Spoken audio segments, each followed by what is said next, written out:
Voici, je reviens bientôt et ma rétribution est avec moi pour rendre à chacun selon ses œuvres. Bien-aimé, Jésus revient bientôt. Regarde ta vie. Si tu n'as pas encore donné ta vie à Jésus, c'est le moment de le faire. Car vivre sans Jésus, c'est mourir tous les jours. Mais dans ce procès-là, il y avait aussi un homme, l'avocat, qui devait te défendre, qui devait me défendre. C'était cet enfant qui était né.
Nous allons prier, nous allons nous répondre à la grâce du Seigneur. Éternel, nous te bénissons.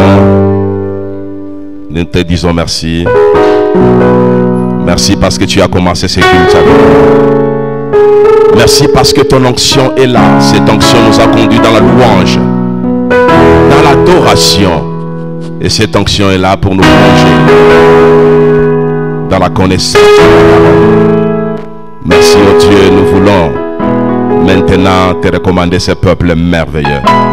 C'est toi qui l'as choisi depuis la fondation du monde. Et ce matin, tu as rassemblé ce peuple pour recevoir la parole de vie. Seigneur, que ta parole de ce matin puisse consoler quelqu'un, puisse redresser quelqu'un, puisse corriger les comportements de quelqu'un, puisse édifier quelqu'un et puisse pousser quelqu'un à entrer dans son héritage. Merci pour ta parole. Merci pour l'homme de Dieu qui va nous parler. Merci pour ton interprète du jour. Et merci pour le Saint-Esprit qui est là pour nous conduire pendant ce moment de la parole. Au nom de ton Fils Jésus-Christ, nous disons Amen. Amen. Amen. Acclamons très fort pour la gloire de Dieu. Acclame, acclame, acclame très bien. Tu t'es acclamé toi-même. J'aimerais que tu acclames maintenant fort pour Jésus. Pendant que tu acclames pour la gloire de Jésus, tu te tiens debout. Et nous allons passer à la lecture de la parole du Seigneur. Nous avons deux passages. Le premier, nous sommes dans le livre de 2 Corinthiens au chapitre 4. Et le deuxième passage, vous le connaissez très bien. C'est la révélation que le Seigneur nous avait donnée au travers de notre ancien ami. C'est 2 Timothée chapitre 3. Nous commençons par 2 Corinthiens chapitre 4. Amina. Nous allons lire à partir du verset 8. Nous sommes pressés de toute manière, mais non réduits à l'extrémité. Dans la détresse, mais non dans le désespoir. Persécutés, mais non abandonnés. Abattus, mais non perdus. 2 Timothée 3. Nous lisons à partir du verset 1er. Sache que dans les derniers jours, il y aura des temps difficiles, car les hommes seront égoïstes, amis de l'argent, fanfarons, hautains, blasphémateurs, rebelles à leurs parents, ingrats, irréligieux, insensibles, déloyaux, calomniateurs, intempérants, cruels, ennemis des gens de bien, traîtres, emportés, enflins d'orgueil, aimant le plaisir plus que Dieu. Parole du Seigneur. Est-ce que tu peux acclamer très fort?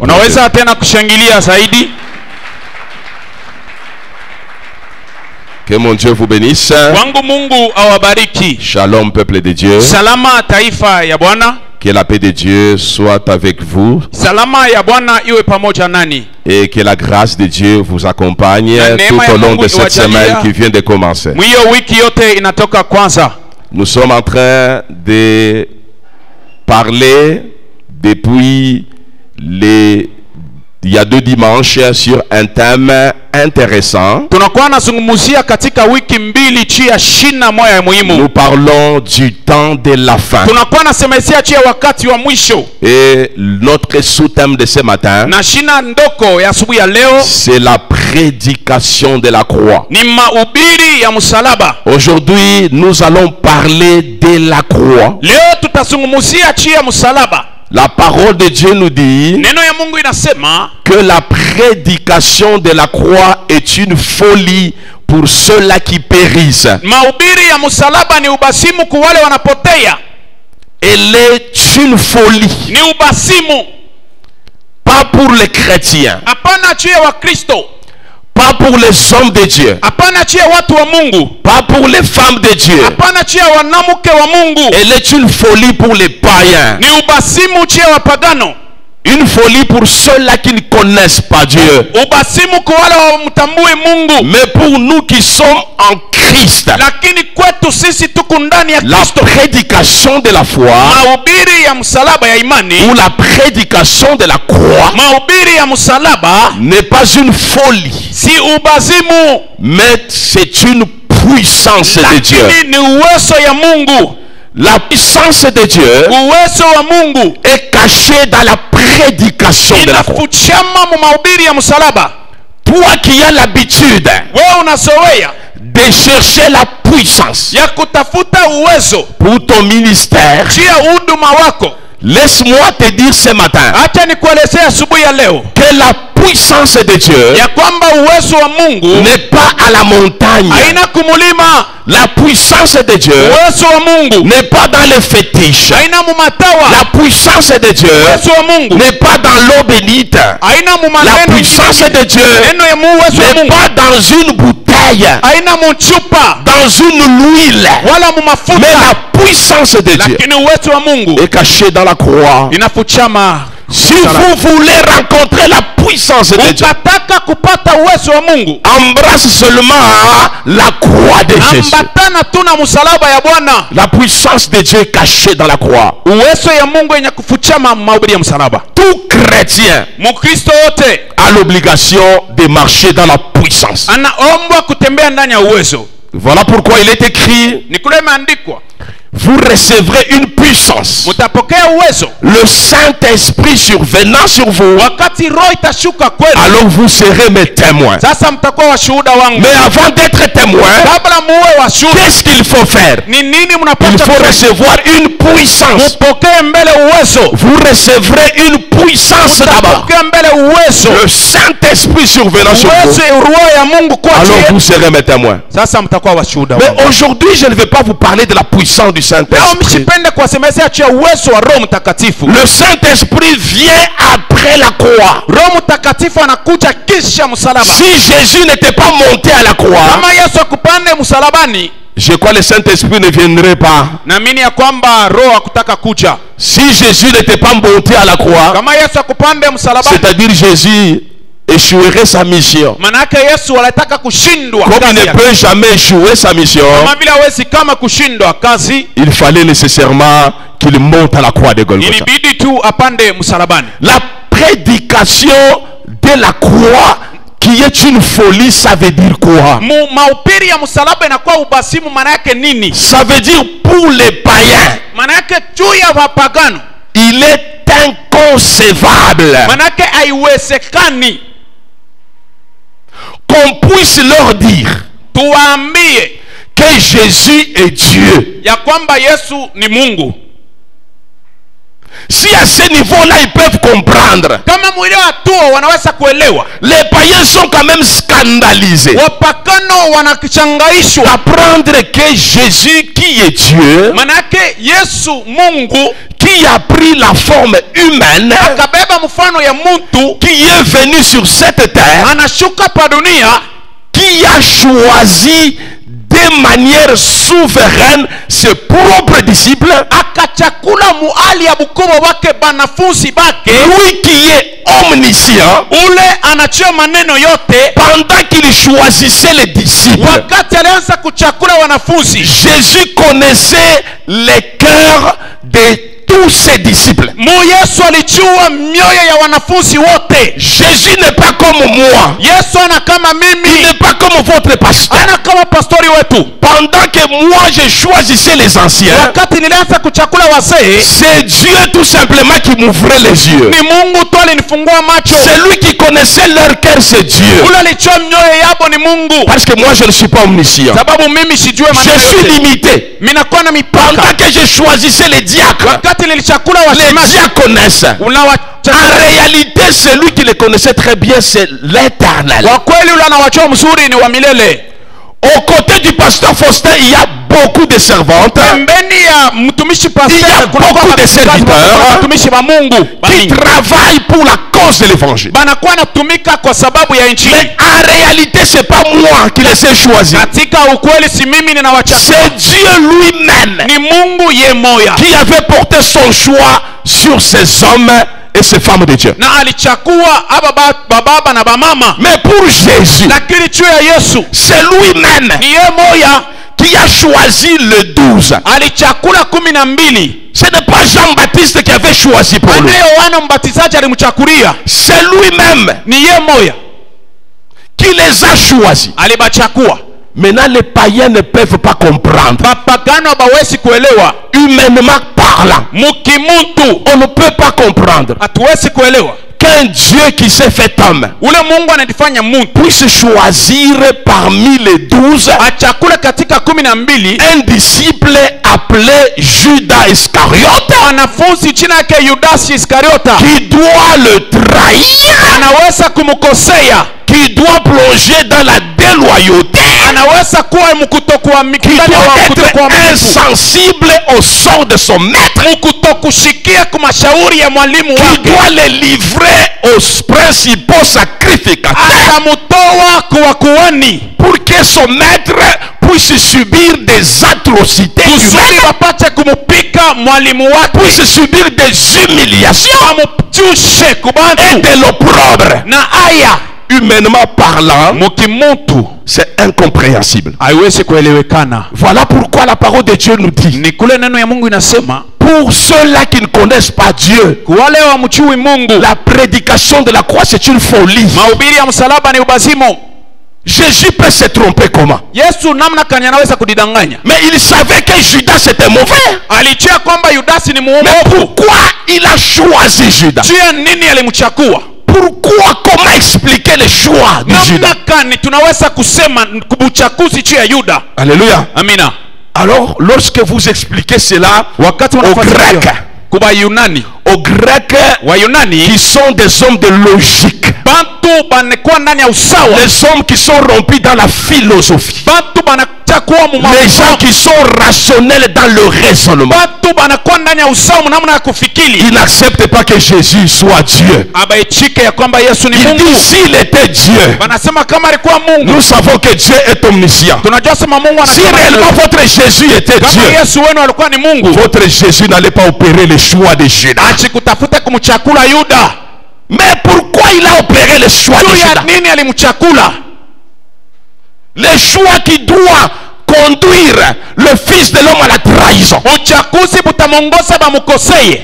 Le choix qui doit conduire un leader spirituel spirituel charismatique itamongoza kiongozi wa kiroho mwenye kuwa na zawadi à la croix du Calvaire. kumsalaba ya Golgotha. Bien-aimés dans le Seigneur, Wapendwa ndani ya Bwana, chez les Romains, on ne pouvait jamais prendre un Romain. hawezi kwa kama kuchukua wa Roma. La croix, c'était le symbole de la honte. Msalaba ni alama ya aya. La croix était réservée aux malfaiteurs. Ilikuwa chia watu wabaya. La croix était réservée aux familles maudites. Balichungia paka majamaa ya laana. On ne pouvait pas prendre un Dieu. Hawezi kama kubeba Mungu. On le suspend au bois, symbole de la malédiction. Kumutunchika kumsalaba alama ya Ça ne malana. pouvait pas se faire. Haiwezi kufanyika. Voilà pourquoi Ni kule l'apôtre Paul mtume Paulo reçoit la révélation du Seigneur. mkupokea ufunuo ya Mungu. Et dans cette révélation-là, Katika hiyo ufunuo il ne sait pas comprendre. ashijue kutambua. Donc les païens ne peuvent pas comprendre Wapagana hawezi kama kuelewa comment Dieu agit. namna kani Mungu ako Donc natenda. humainement parlant, c'est trop compliqué. Mkimuntu hawezi kuelewa. C'est trop compliqué, bien-aimé dans le Seigneur, Hawezi kuelewa. de comprendre le programme de Dieu, Kuelewa ya de comprendre le plan de Dieu. manake namna Mungu ako natumia. Est-ce qu'on peut acclamer le Seigneur? Shangilia Bwana mchina la Yesu.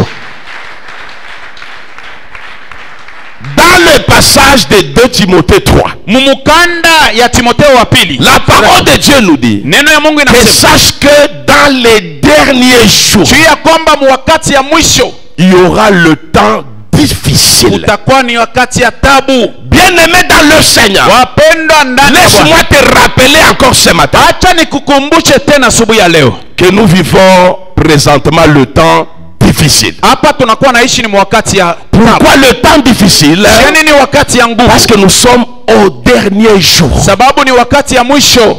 Alléluia. Amina. La parole de Dieu nous révèle quelque Neno chose. ya Mungu inatufunulia hivyo. Il nous dit à partir du verset 3 Kuanzia hapa shairi ya kiatatu. qu'au dernier jour, hein, Siku ya mwisho les hommes, bantu. ici on ne parle pas de païens. Hapa basemee bapagano. Si la puissance de la croix, Kama uwezo ya msalaba, si la prédication de la croix kama mahubiri ya msalaba est une puissance de Dieu pour ceux qui sont en Christ, ni uwezo ya Mungu kwa wale wanakuwa ndani ya Kristo, mais le message du temps de la fin nous dit ceci: lakini mahubiri ya wakati ya mwisho inasema hivi. il y aura des temps difficiles pour ceux-là qui sont en Christ. Kutakuwa wakati ya tabu kwa wale wako ndani ya Kristo.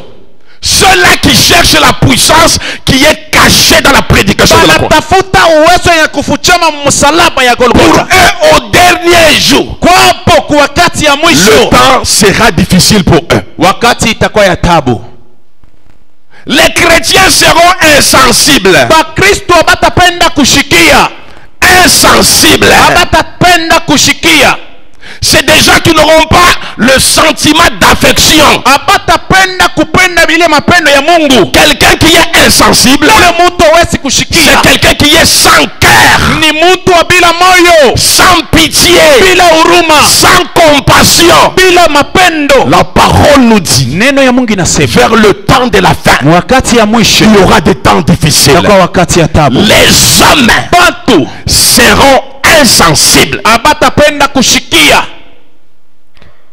Ça, ce n'est pas un passage qui concerne les païens. Haina maandiko juu ya bapagano, C'est un passage qui concerne les chrétiens, inaangalia tu wa Kristo, les hommes de Dieu, watu wa Mungu, les servantes de Dieu, babijakazi ya les Mungu, jeunes dans le ministère. babiana muhuduma. Les gens seront insensibles, Batu batafunga mashikio, abatapenda sans kusikia, cœur, bila moyo, sans aucune affection bila mapendo vis-à-vis des autres. mbele ya wengine. Dans les derniers jours, Wakati ya mwisho les gens seront déloyaux. bantu abatakuwa waaminifu. Alléluia. Amina. La déloyauté, c'est quoi? Kutokuwa waaminifu maana yake nini? C'est l'infidélité à tenir parole. Maana yake kutokuheshimia sauti yako. Quelqu'un peut te dire le matin, oui pasteur, Asubuhi baba ndio, mais le soir il te dit non pasteur. magharibi anasema hapana La pastori. déloyauté, c'est quoi? Maana yake kutokuwa waaminifu C'est maana yake le nini? non-respect des engagements pris. Kutokuheshimu kuheshimia ile kujitoa. Jonas peut accepter de prendre l'engagement Anaweza kuichika de servir ici comme diacre. kutumika hapa kama shemashi. Mais le soir, il peut briser cet engagement-là. Magharibi Il peut dire, anavunja. pasteur, moi je refuse, je ne suis plus diacre. Pastori, unitupanguza ile mafuta ya C'est bushemashi. ça, la nature des chrétiens du temps de la fin. Je umbo ya bakristo ya wakati Ils sont déloyaux, batu babila uaminifu, infidèles aux engagements qu'ils ont pris. bila kuheshimia kujitoa mambo ulitoa balitoa. Pasteur, Dieu m'a convaincu de les servir dans la chorale. Mungu ananihakikishia kutumika mkwaya. Quelque temps tu le cherches dans la chorale, il n'est plus là. Wakati ingine unamtafuta anamo. Pourquoi tu ne chantes plus, mon fils? Oh, pasteur, j'ai des problèmes, je renonce. Pastori, mambo inanipita. Des gens sans personnalité. Bantu bila bumuntu. Quelqu'un qui est déloyal, c'est quelqu'un qui n'a pas de personnalité. Il peut renier facilement aux engagements qu'il a pris. Pasteur, moi je suis intercesseur. Ok, c'est pas un problème, tu peux entrer dans l'intercession. Demain et après-demain, tu l'appelles ma fille, où es-tu? Pasteur, j'ai fait mauvais choix. Je ne suis plus membre de l'intercession. C'est ça l'attitude des chrétiens du temps de la fin. Les gens seront déloyaux, infidèles à leurs paroles, infidèles aux engagements qu'ils ont pris. Alléluia. Les gens seront calomniateurs. Alléluia. Calomniateurs. Ce sont des critiques injustifiées, inventées avec le dessein de nuire et de saper la réputation des autres. Calomniateurs. On invente des choses, on dit des choses dans le but de nuire et de détruire la réputation des autres. Alléluia. Amina. Vous savez, moi j'aime le ministère de la parole. À travers le ministère de la parole, j'ai eu ce que vous appelez un esprit de discernement. Moi, je n'ai pas besoin d'entrer en prière de jour et de jour pour connaître ce que tu es. Pour connaître un serviteur, pour connaître une servante de Dieu, pour connaître un vrai chrétien, je fais passer seulement les scanners de la parole de Dieu. Je dois les scanner au travers de la parole de Dieu. Si le frère est calomniateur, comme la parole de Dieu me dit, que les calomniateurs ne vont pas hériter le royaume des cieux, par conséquent pour moi il n'est pas chrétien. Comment quelqu'un qui se dit interprète du pasteur peut inventer des propos pour détruire son ancien, pour détruire leur réputation? Est-ce qu'il est chrétien? Non. Mais curieusement, c'est ça la carte postale qu'on nous présente pour les chrétiens du temps de la fin. Des calomniateurs, prêts à inventer des choses, prêts à créer des récits, des histoires, dans le but de nuire tout simplement. Alléluia. Amina. Judas Iscariote, c'était un calomniateur. Il part voir les souverains sacrificateurs.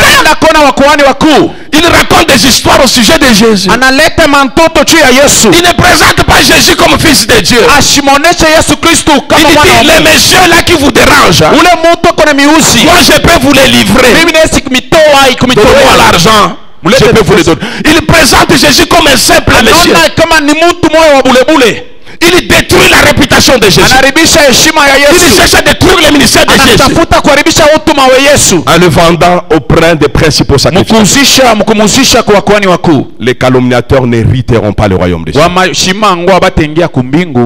Vers le temps de la fin, les gens seront cruels. bantu batakuwa waovu. La cruauté, c'est ce plaisir-là Uovu ni ile tamaa, furaha qu'on éprouve lorsqu'on voit les autres en train de souffrir. ile tu kunapata wakati bengine beko na C'est teso. cela la cruauté. Jo ile uovu, On fait du mal à quelqu'un, unamkosea mtu, et on trouve plaisir unapata furaha de voir cette personne-là en train de souffrir. kumaona vile kuna teswa. Là, il est très content. Pale kuna furaha. Lorsque les choses ne marchent pas dans l'église, Wakati mambo yendeke il est mkanisa, très content de voir le pasteur souffrir. kona pastori kuteswa. Il est content de voir les hommes de Dieu souffrir. Wanakuwa na furaha kona Il est batumishi content de voir les anciens souffrir. kona base kuteswa. Asema tout est bonné à Nous allons ça. les voir maintenant. Banasema kama watumishi ya Mungu. Ils disent qu'ils sont serviteurs de Dieu. Mungu wabo sasa jibu kwa maneno yao. Dieu agisse maintenant. Il se réjouit Banafurahi du malheur des autres. ole ya wengine. La cruauté. Uovu Curieusement,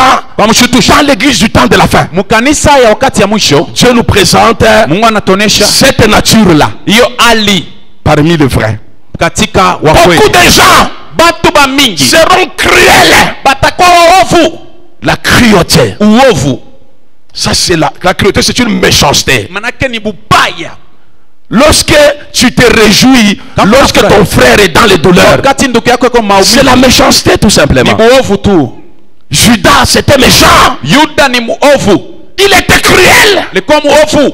Comment il pouvait laisser son maître Namna kanianacha mwalimu en train yake de subir des injures? eko na tusiwa, Son maître en train d'être fouetté. mwalimu wake kuna pukiwa Son fimbo, maître dénudé. mwali wake kumtosha Mais manguo. on a dénudé le fils de Dieu. Balifua manguo mtoto wa Mungu. Et les autres aussi, cruels comme Judas, étaient là, en train de se moquer de Jésus qui était nu à la croix. Ule kula kwa msalabani. Alléluia. Amina. La cruauté, Uovu, traître, wakosefu, la trahison. maana yake kukosea. Aujourd'hui, Leo il n'y a pas de différence entre l'église et les partis politiques. hakuachanishe katika kanisa na Pas de chama ya différence siasa. entre l'église et une mutualité. Chama ya siasa na Bakristo. Il y a la trahison dans la politique. Katika usiasa Les gens font les alliances, watu banafanya ils maagano finissent par se trahir. kisha banadikosea. Dans l'église, c'est la même chose. Mukanisa pamoja, Nous sommes ensemble tuko pamoja autour du nom de Jésus. pembeni ya Kristo, La même alliance avec Jésus. agano moya moya na Yesu. Mais nous sommes prêts à nous trahir. Tunakuwa na tayari Là kudikosea. où il y a beaucoup de traîtres aujourd'hui, c'est dans Pale l'église. peko bakosefu ni mukanisa. Judas c'était un traître. Yuda ni mkosefu, Judas trahit Jésus. alikosea Yesu. L'église du Seigneur Kanisa ya est Bwana en train de trahir Jésus. inakuwa na mkosea Yesu. L'église de Dieu Kanisa ya est en Bwana train de trahir l'œuvre inakuwa na de Dieu. mkosea Kristo. Vers le temps de la fin, Wakati tu ya mwisho, les gens seront traîtres. manake batakuwa bakosefu. La trahison ne vient pas du diable, ne Kosefu vient pas de Dieu. haitoke kwa Mungu, Elle vient du diable. inatokea kwa shetani. Alléluia. Amina. Toutes ces histoires-là Ima mambo yote qui se passent dans l'église du Seigneur, iko mkanisa ya Mungu. Jésus lui-même les a vécues. Yesu yeye mwenyewe aliishi, Il les a vécues. aliishi. Il a connu la cruauté. Manake uovu aliipata, Il a connu les ennemis, les adversaires. manake badui Il a connu la trahison. ukosefu Il aliupata, a connu la calomnie. manake kumshimanga Il a connu la déloyauté. manake kutokuwa uaminifu Et alipata, il a connu les gens qui avaient un cœur insensible comme les Judas. alipata bantu balikuwa na moyo mgumu. Écoutez Judas. ce que Jésus mène à lui-même dit. Shikia vile Yesu anasema. Jean chapitre 15 verset 20. Yohane 15 shairi Il nous dit yake ya ceci. 12. Souvenez-vous de la parole que je vous ai dite. Hein? Le serviteur n'est pas plus grand que son maître. Amina. Si ils m'ont persécuté, ils vous persécuteront aussi. Amina. S'ils ont gardé ma parole, ils garderont aussi la vôtre. Amen. Alléluia. Amina.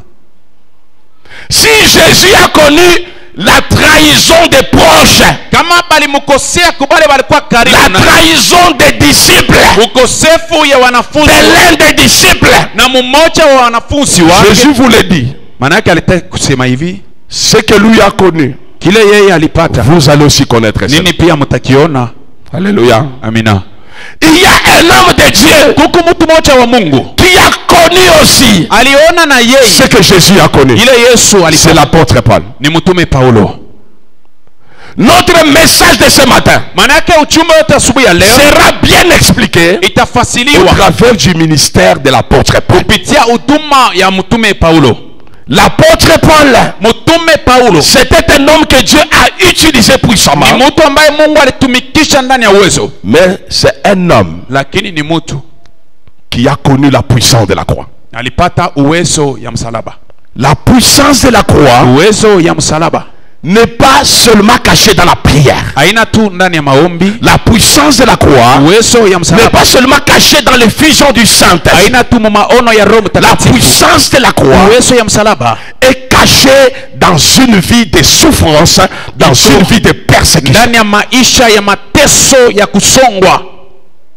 Ce qu'on nous raconte qui va se passer dans l'église du Seigneur, Kile banatuhadithia itapitakana c'est pour préparer certaines personnes nichia kutayarisha watu wengine à porter leur croix kuchukua msalaba de yao manière correcte. mnamna ya heshima. Voilà pourquoi Dieu lui-même Ni dit kule Mungu peke yake anasema que celui qui l'aime ule anamupenda et qui veut bien le na servir, anapenda kumtumikia qu'il se charge de sa propre croix. achukue msalaba yake. Ma croix est différente de celle de Mickey. Msalaba ya pastori inachana na Ma msalaba yangu. croix est différente de celle de l'ancien Jean René. Msalaba yangu inachana na ya papa Jean René. Ma croix n'a rien à voir Masalaba yangu avec celle que va porter le diacre Jonas. inachana na ile msalaba ya Chakre Jonas. Que chacun se charge de sa propre croix. Lakini kila mtu abebe msalaba Et yake. laisse-moi vous dire, bien-aimé dans le Seigneur, Acha nimeambia wapendwa ndani ya Bwana, que pour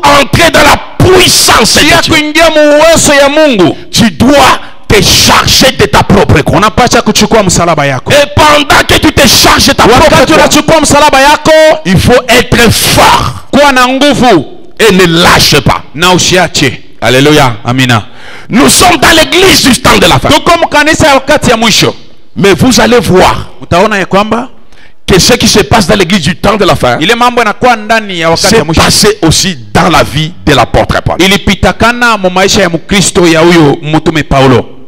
Dans le passage de 2 Corinthiens chapitre 4, Mumukanda ya Wakorinto wa pili sura yake ya 4, la parole de Dieu nous dit neno ya Mungu inasema que pour que l'homme de Dieu, kusudi mtu wa Mungu l'apôtre Paul, mtume Paulo puisse recevoir cette puissance de la croix, kwa uwezo ya msalaba il est passé par une vie de souffrance, alipita maisha ya tabu, par une vie d'endurance, maisha ya kusonga, par une vie de persécution. ya mateso.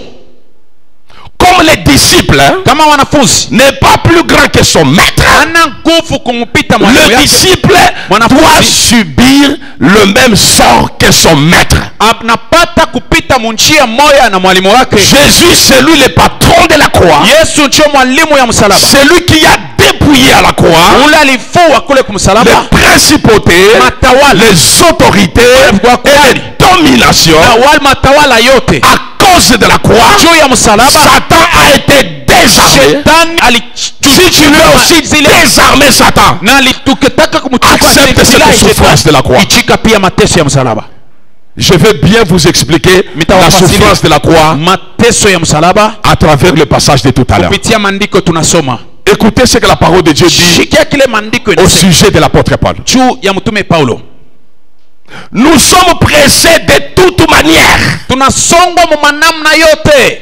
Ça, c'est le plus Jésus. Hein? Ile sasa C'est l'apôtre Paul, ni mtume Paulo, le disciple de Jésus. mwanafunzi wa Il Yesu. n'est pas plus grand que son maître. Ana mkubwa kama mkubwa yake. De la même manière que son maître était persécuté, Namna moja moja mwalimu wake il alisongwa. a été pressé Alisongwa parce que Golgotha s'appelle le pressoir. Golgotha inakuwa ni kapa kukamunia muntu. Oui, c'est cela Golgotha. Jo vile Il Golgotha. utilise le terme Golgotha pressoir Manake pour kumukamua. expliquer ce que lui a connu dans le ministère. Shia kondesha kile yalipata mhuduma. Il dit nous sommes pressés de toute manière. Manake tunakamuniwa mu manamna yote.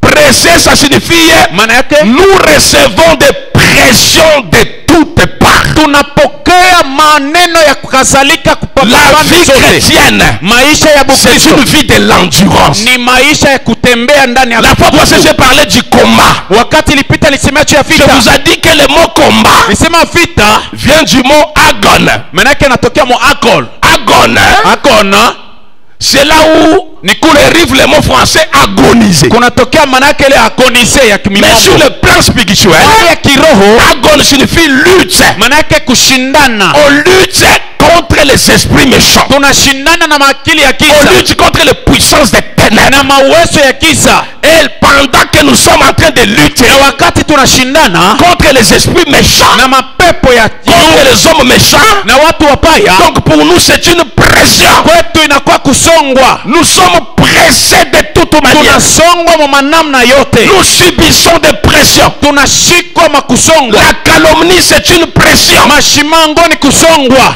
La trahison c'est une pression. Tukosea ni kusongwa. Jésus a connu la pression. Yesu alisongwa. L'apôtre Paul a connu la pression. Paulo alisongwa. Alléluia. Amina. Vers le temps de la fin, Wakati ya mwisho c'est le temps de la pression. ni wakati ya kusongwa. Les hommes de Dieu Watu wa Mungu seront pressés de toute manière. watasongwa kwa manamna Ils vont yote. subir la pression de toute part. Watashikwa kusongwa kwa manamna ya pande Voilà zote. pourquoi tu dois être endurant. Ni kule napasha kuwa na nguvu. Tu te dis enfant de Dieu. Unasema kwa mtoto Tu ya te Mungu. dis servante du Unasema Seigneur. kijakasi wa Bwana. Les proches vont te trahir. Bakaribu yako Les gens vont te calomnier. watu batakushimanga. Les gens seront cruels à ton Watu endroit. batakuwa waofu juu Les yako. gens vont t'injurier. Watu batakutusi. Sois fort. Kwa wa nguvu. Je ne parle pas de païens. Hein? Chisemee bapagano. Je parle des chrétiens Ndugu ya qui Bakristo vont te trahir. bale batakukosea. Je parle des chrétiens Semea che qui vont se convertir en ennemis. batakuwa baadui yako. Alléluia. Amina. Est-ce que tu as déjà vu l'ennemi dans l'église? Adui mukanisa usha kuponaka. Mais le verset que Dieu avait donné à l'ancien Dani Mukanda nous hii dit Mungu alimpatia mzee Dani. les hommes, les chrétiens du temps de la fin Bakristo ba wakati ya mwisho. seront les ennemis des gens de bien. Kwa baadui ya bantu bazuri. Ennemis des gens de bien. Baadui ya bantu bazuri. Vous faites le bien pour l'œuvre de Dieu. Fanya vizuri mukasha. Les gens vont s'ériger ennemis pour te combattre. Shimama kukukombanisha. Nous sommes pressés de toute manière. Tunakombanishwa manamna yote. Le monde des ténèbres Ulimwengu wa kisa s'organise pour nous presser.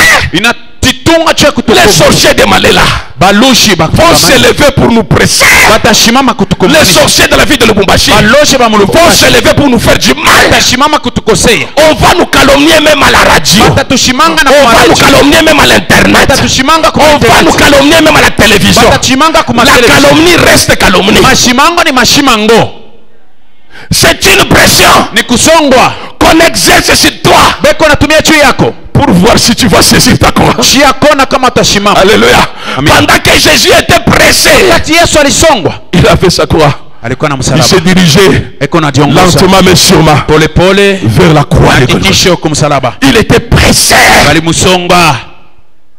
Il voyait comment Judas l'a trahi. Aliona namna kan Yuda Mais il a dit, alikosea. Judas, tu m'as trahi. Yuda Mais unanikosea. je n'ai pas de choix que de m'avancer Lakini siwezi vers la croix de Golgotha. kunenda kumsalaba ya Golgotha. Vers les lieux de pressoir. Nafasi ya kutukamuna. Bien-aimé, tu seras pressé. Wapendwa batakukamuna En commençant dans l'église du Seigneur. mukanisa ya Bwana. Tes ennemis ne sont loin. Badui yako bana mbali. Ils sont dans l'église de Dieu. Beko mukanisa.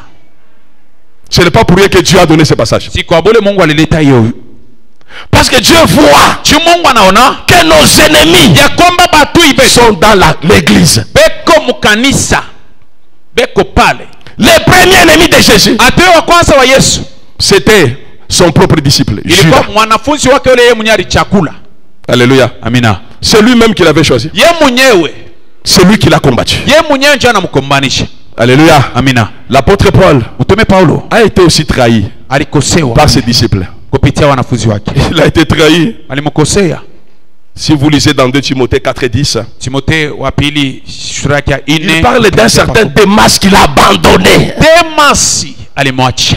Bien-aimé, Wapendwa. ça fait mal lorsque les gens vous quittent. wakati bantu banakuacha. Ça fait mal lorsque les gens vous abandonnent. Wakati bantu banakuachilia. Au lieu même de vous quitter tranquillement, baliko kwa kutoka tu ndani ya salama, ils vous quittent en vous trahissant, banatoka ncho banaanza kushimanga, en parlant faussement de vous, kusema bibaya juu ya, en inventant des choses pour vous détruire, mukuleta bibaya juu kuharibisha. Et lorsque vous apprenez ça, na wakati unabipata, vous posez la question, qui a dit ça? Unauliza ni nani alisema? L'un de tes disciples. Mmoja wa wanafunzi wako anasema. Alléluia. Amina. À ce moment-là, taisez-vous tout simplement. Sasa ikala tu. Prenez votre croix. Beba msalaba yako. Chargez-vous de votre croix. Chukua msalaba yako. Chemine lentement. Endea pole pole pole. Mais sûrement.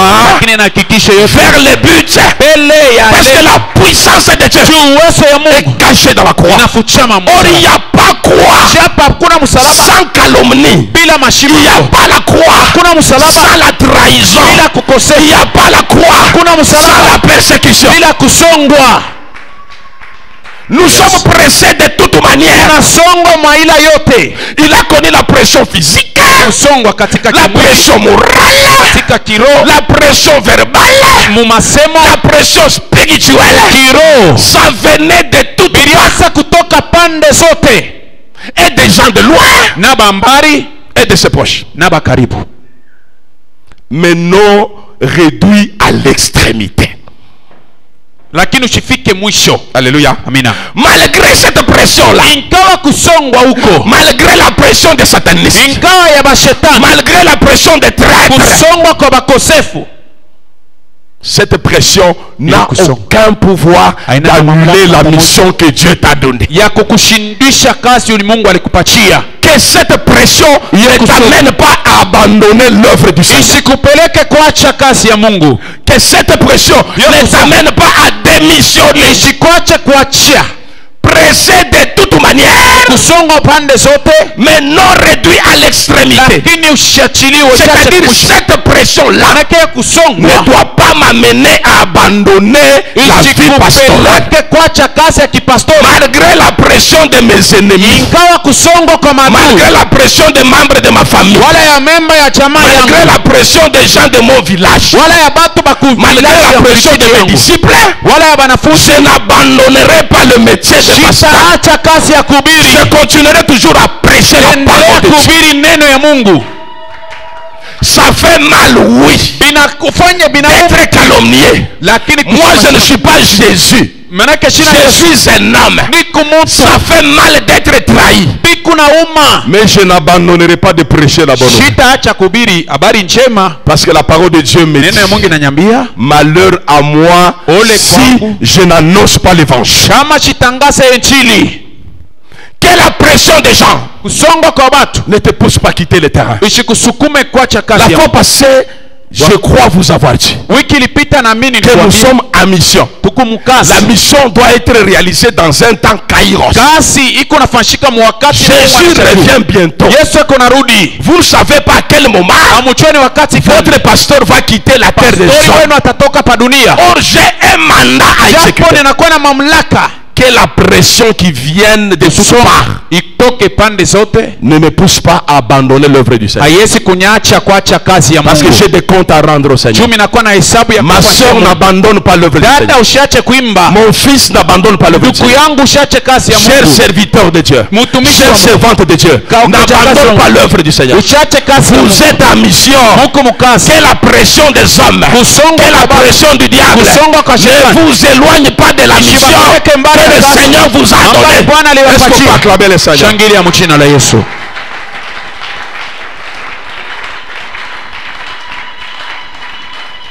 Dans la détresse, nous analysons 2 Corinthiens 4 de 8 à 9. Dans la détresse.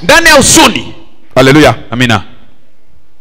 C'est-à-dire l'apôtre Paul, il était comme un boxeur sur un ring. Tellement que la pression était forte, on l'avait donné un coup terrible. Il est presque assommé. C'est ce qu'il appelle dans la détresse. Dans son ministère, tellement il était accablé accablé na vile alikuwa ndani ya kushikwa excessivement. na alichoka Il kabisa. était comparable à un boxeur sur le ring Alilinganisha na mchezaji wa qui était prêt à abandonner le combat. alikuwa tayari baadaye mpika Il KO. était au bord de la défaite Alikuwa kumwisho ya kwacha parce que la pression était grande. sababu kusongwa kulikuwa Il était au bord de l'échec. alikuwa pembeni ya Il kushindwa. voyait l'échec venir Alianza kuona vile adui yake parce qu'il anakuja était pressé de tous sababu côtés. alimsongwa kwa pande Parce zote. qu'il a connu Golgotha Sio alipata Golgotha dans la détresse, ndani ya huzuni, mais non dans le désespoir. lakini hapana mkutokuwa na imani. Le fait que Mufile on m'a donné un coup bananipika ngumi par les traîtres, kwa par mkosefu, les gens qui me calomnient. watu bananishimanga, Ce coup-là, ça fait mal. kofi na uma Je peux même tomber. inaweza hata Le kuanguka. fait de tomber là, Anguka ça signifie pas na yaimanishe j'ai ya abandonné. kwamba mimi nashimacha, Ça signifie pas haimaanishi que ma mission est kazi terminée. yangu inaisha, Ça ne signifie pas haimaanishi que Dieu n'est pas avec moi. Bwana pamoja nami. Ça signifie tout simplement Inamaanisha tu que je suis en train de connaître minakuwa napata mon Golgotha. Golgotha Je yangu, suis au lieu de pressoir, nafasi ya kukamunwa dans la détresse, ndani ya huzuni, mais non dans le désespoir. lakini hapana mkutokuwa na imani. C'est-à-dire Dieu lui-même voit Manake Mungu yeye mwenyewe que je suis abattu. ya kwamba Il ninashindwa, voit anaona que je suis fatigué. ya kwamba naisha kuchoka, Il voit anaona que je suis triste. ya kwamba niko ndani ya huzuni, Il va envoyer son Esprit Saint anatuma roho pour yake me fortifier. kisha kunipatia nguvu, Mais non dans le désespoir. lakini hapana mkukwacha. Ne désespère pas. Ushache kitumaini, Même si tout le monde t'abandonne, hata bote banakwacha, ne désespère pas. ushache La kitumaini. mission que Dieu t'a donnée Kazi ambayo Mungu est alikupa encore valable. ikingaliki. Celui qui a le dernier mot, Ule kuna sauti ya mwisho c'est Dieu. ni Mungu, C'est Dieu. ni Mungu Dans la détresse, ndani ya huzuni, même si tu es au bord hata kukumwisho de l'échec, ya kushindwa de la défaite, na il kushindwa, y a toujours de l'espoir kwa paka na pour kitumaini. ceux-là qui vivent. Wale wanakuwa Le naishi, Dieu qui est fidèle, Mungu anakuwa mwaminifu, celui qui t'a confié la ule mission, akupatia kazi, il va te donner la force atakupatia nguvu et l'énergie na uwezo pour que tu te relèves usimame afin de continuer ta mission. tuendelee kazi. Est-ce que tu peux acclamer Jésus? Shangilia, shangilia, shangilia. La grâce est encore là. Neema iko Vers le temps de la fin, wakati ya mwisho, les ennemis seront là. badui batakuwa Les pale, traîtres seront là. wakosefu batakuwa Les pale, gens vont nous calomnier. batu batatushima, Les gens vont vous faire du mal. batu batakosea. Mais n'oubliez pas, Mushisabu pendant que ces gens-là wakati ile bale opèrent dans votre vie, beko natenda la kazi, grâce aussi est là. neema iko pale. Alléluia. Amina. N'est-il pas écrit dans la parole de Dieu Ayaandikiwe maandiko ya Mungu, que là où les péchés abondent, bafachi zambi na là pita, où la pression abonde, wakati wakosefu la grâce aussi de Dieu surabonde. pia inapitisha kipimo. Alléluia. Amina. Là où il y a beaucoup de pression, Bafachi panakuwa là où il y a beaucoup d'ennemis, panakuwa badui là où il y a beaucoup de traîtres, panakuwa wakosefu là où il y a beaucoup de calomniateurs, panakuwa la grâce de Dieu, neema ya Mungu elle va surabonder. itapizidishwa, Elle va surabonder. itazidishwa Dans la détresse, muzuni, mais non dans le désespoir. hapana mkuacha imani, Ne désespère pas. usiache kitumaini. Je sais que tu voulais même quitter l'église. Najua sema ulitaka hata kutoka Parce qu'on kanisa, t'a beaucoup calomnié. juu balikushimanga sana, Parce qu'on t'a beaucoup injurié. juu balikutusi, Parce qu'on t'a trahi. Même dans balikukosea, le département où tu es. hata mule kunakuwa Ne quitte pas nafanya l'église. tusitoke kanisa. Dieu Mungu est là pour te réconforter. iko pale juu ya kupatia Tu es en mission. ukingali mko. Continue encore. Endelea, Continue encore. endelea, Ne lâche pas prise. usiache. Persécuté mais non abandonné. Kuna songwa lakini usiache, Persécuté. unasongwa. L'apôtre Paul Mtume Paulo a connu la persécution. alipata kusongwa, Il a connu des humiliations. alipata Il a kushishwa, connu des coups bas. alipata Il a maayo, connu une vie de honte. maisha ya aya. Bien-aimé dans le Seigneur. Wapendwa na Bwana, En dehors de la gloire nje ya utukufu qui est cachée dans le yenye christianisme, kufuchema mbukristo, mais pour retrouver cette gloire, ya kupata hiyo il utukufu faut accepter de porter d'abord la croix. ichika mbele kubeba La msalaba. croix, je vous ai dit, c'est le symbole de la honte. Manake ni aya, C'est le symbole de l'humiliation. ni alama ya C'est le symbole des injures. ya matushi C'est le symbole de crachat. ya Les gens vont cracher sur toi. watu batakutemea, Les gens vont te fouetter. Les gens vont te mépriser. Les gens vont te rejeter. Persécuté. Jésus a connu cela. L'apôtre Paul a connu cela. Comme tu es disciple de Jésus, et le disciple n'est pas plus grand que son maître, tu connaîtras aussi la persécution. Mais la suite m'intéresse. Persécuté mais non abandonné. La persécution c'est une épreuve. C'est-à-dire tu vas passer dans les épreuves. Les épreuves ne signifient pas que Dieu t'a déjà abandonné. Persécuté mais non abandonné. Tu vis les épreuves. Tout le monde commence même à te quitter. Mais cela ne signifie pas que Dieu t'a déjà abandonné. Les épreuves ne sont pas synonymes de l'abandon de Dieu. Des fois dans les épreuves, Dieu est calme et ne parle pas.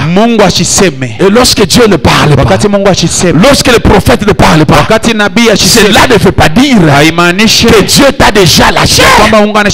Persécuté mais non abandonné. Même dans la persécution, Dieu est toujours avec toi. Tu dois croire que notre Dieu, c'est un Dieu qui nous soutient. Même dans la persécution, il ne t'abandonnera pas. Même dans la persécution. N'est-il pas écrit dans sa parole que même lorsque tu traverseras la vallée de l'ombre de la mort, ne crains rien, car je suis avec toi. Ma houlette et mon bâton te rassurent. La houlette de Dieu et le bâton de Dieu te rassurent pendant que tu vas traverser les épreuves, la vallée de l'ombre de la mort. Les épreuves sont intéressantes. Ce sont des mécanismes que Dieu utilise pour nous préparer à aller au lieu de pressoir afin de rencontrer la puissance de Dieu. La prédication de la croix est une folie pour ceux-là qui périssent, mais pour nous qui croyons en Jésus, c'est une puissance. Cette prédication de la croix passe par la persécution. Pendant qu'on nous persécute, Dieu est avec nous. Il ne nous abandonnera pas. Je ne vous délaisserai point. Je serai avec vous jusqu'à la fin de temps. Abattu mais non perdu. Dans les choses de Dieu, des fois nous sommes abattus, assommés. Alléluia. Amina. L'apôtre Paul, lorsque il parle aux Corinthiens, il dit il avait connu un combat chez les Corinthiens. C'est un combat qui allait au-delà de ses forces. Alléluia. Amina. Un jour on était dans la maison d'un serviteur de Dieu. Le serviteur de Dieu fait un témoignage. Il dit ceci, dans ma prière, j'ai demandé à Dieu de ne pas me prouver au-delà de mes forces. Alléluia. Amina. Je ne voulais pas réagir. Je me suis dit c'est vrai, Dieu est intervenu dans son cas pour qu'il ne puisse pas tomber dans la foi. Mais lorsqu'on dit abattu, c'est-à-dire il y a des combats qui vont au-delà de nos capacités. L'apôtre Paul dit qu'il était excessivement accablé dans les combats contre les bêtes en Éphèse, au point où il se disait je ne peux plus vivre. L'apôtre Paul voyait déjà la mort certaine, parce que c'était une pression terrible. Donc là il était abattu, il était assommé. C'est comme un boxeur sur le ring. La kofi, un coup, ananguka chini, il est tombé, anaanza kuona na manyota, il voit des nuages, il s'est dit c'est fini. L'arbitre commence même à compter. 1, 2, 3, Il est là assommé. Wale ashakulala eko mubushingishi. Dans la vie chrétienne, Mumaisha ya Bukristo il arrive des moments kunakuwa wakati pendant que Dieu nous prépare wakati Mungu pour akunatayarisha aller recevoir la puissance de la foi. kupokea uwezo. Là où nous sommes abattus, Tunaisha kupikwa. unalala na bushingishi nyaupate. Même. Balo peut-être chakula la petit nyaina. On a mangé, il n'y a plus d'appétit. Unaingia mu prière yako kwa kulia. Tu commences à prier, à pleurer. Tu te dis comme Jésus à la croix. Unasema vile Yesu alisema. Mon Dieu, Mungu. pourquoi m'as-tu abandonné? Il était abattu. Alipikwa. Jésus à la croix, il était abattu. Yesu alipikwa kwa msalaba. Mon Dieu, Mon père. pourquoi m'as-tu abandonné? Unaniachia. Assommé Mwenye kupikwa par le puissant de ténèbres. uwezo ya kisa. Ces choses vont nous arriver aussi. Ile mabintu itatufikia. Alléluia. Amina. Je vous prépare la puissance de la croix. Mnayatarisha kwa uwezo ya Bwana. Je vous prépare la puissance de la croix. Uwezo ya msalaba. Alléluia. Amina. Aujourd'hui, l'église n'est pas puissante. Leo kanisa na uwezo. Parce que l'église ne connaît pas Sababu kanisa ipate cette prédication-là. hiyo mahubiri. Saisis la prédication de ce matin. Shika mahubiri ya msalaba. Fortifie-toi. Tia nguvu. Prends courage. Chukua udani. Affronte cette voie-là. Pambana na hiyo. Jésus-Christ a affronté cette Yesu voie. alipikana nayo. L'apôtre Paul a affronté cette voie. Alipikana nayo. Et ils ont fini Na mwisho yake par triompher. balipata ushindi. Je vais terminer. Mitamaliza. Abattu mais non perdu. Mwenye kupikwa lakini bila kupotea. Pendant qu'on est en train de compter. Wakati beko na balula. 1, 2, 3. Je ne vois que des nyota. Manyote na kwapa Je vois que des étoiles. unaona bushingishi mubushingishi. Jésus à la croix. Salaba. À un certain moment, Wakati moja il voit les ténèbres. anaona kisa. Il voit l'obscurité. Anaona kisa. Dieu est envahi par l'obscurité. Mungu lakini En mubushiku. pleine journée. Mubusmuyua. L'obscurité vient de toutes parts. Yuma inenda. Il ne comprend plus rien. Achelewe kitu. Il est assommé. Manake Il banamupika. est abattu. Anaanguka. Mon Dieu. Mungu. Mon Dieu. Pourquoi m'as-tu abandonné? Unaniachilia. Assommé. Mwenye kupikwa chini. Assommé. Mwenye kuanguka. Mais non disqualifié. Lakini ashitoshewe Mais il pembeni. n'était pas disqualifié. Lakini ashikuweke Il n'était upembe. pas disqualifié. Pembeni. L'apôtre Paul n'était pas disqualifié. Mtume Paulo abakumweka. Voilà pourquoi je vais dire, j'ai combattu le bon combat. Nilipika vita vizuri. J'ai achevé la course. Nilimaliza mwendo. J'ai achevé ma mission. Nilimaliza mwendo. J'ai été abattu. Nilipikwa. J'ai été assommé. Nilianguka. Mais je n'ai pas été disqualifié. Sikutoshewe pembeni. Je suis arrivé au bout Ninafika mwisho de mon ministère. ya huduma wangu. J'ai gardé la foi. Chunga imani. Désormais, Tangu la sasa couronne de la justice taji ya haki m'est réservée. ni yangu sasa. Alléluia. Amina. Tu ne peux pas Hawezi arracher la couronne de la justice kubeba taji ya si haki tu ne passes pas par la croix. kama upite pa La msalaba. croix est une épreuve. Msalaba ni kipimo. Là où tu seras au sommet, Kule pik mais batakupika. tu ne seras jamais disqualifié. Ina utenda pembeni. Dieu ne t'a pas choisi Mungu pour akuchakule. que tu sois disqualifié. Utoshewe Il pembeni. n'a pas choisi votre pasteur Chakule pastori pour wenu. qu'il soit disqualifié. Il n'a pas choisi vos anciens pour qu'ils soient disqualifiés. Il n'a pas choisi vos diacres Chakule et wachemashi. diaconesses Na wachemashi pour wanawake. qu'ils soient disqualifiés. Utoshewe Ils mkiwanza. seront abattus, Tapikwa. mais non perdus. Lakini abatapotea. Ils ne seront pas des perdants. Parce Abatapotesha. que Jésus Lakini Yesu est avec eux. yuko pamoja nao. Que le Seigneur bénisse. Bwana abariki neno yake. Hallelujah.